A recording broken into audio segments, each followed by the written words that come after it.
السلام عليكم ورحمة الله وبركاته. رجعت لكم اليوم بأكلة طيبة كتير بدها تعجبكم وتدعون عليها.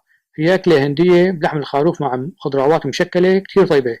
فيها بهارات كتيرة، فالله يرضى عليكم انتبهوا عليها واحفظوها. مكوناتها على بركة الله، بسم الله الرحمن الرحيم. بدكم لحم الغنم بعظمه، وبصل وبطاطا وبازاليا وجزر، وبدكم زيت ولبن، ومعها كمان بدكم 3 معالق طحين، معلقتين دبس بندورة، ومعجون زنجبيل وثوم، و3 كاسات مي مع ملح.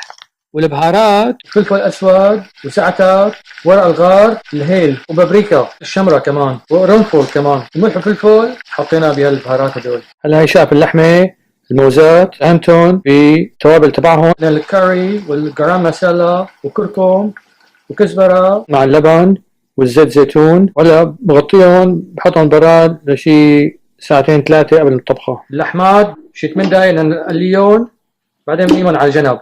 وبنفس الزيت هذا بنقلب فيه البصلات والبطاطات ونضيف البهارات. هلا حطينا البصلات ونحمرهم. هلا بنحط توابل ولا معجون الزنجبيل والثوم.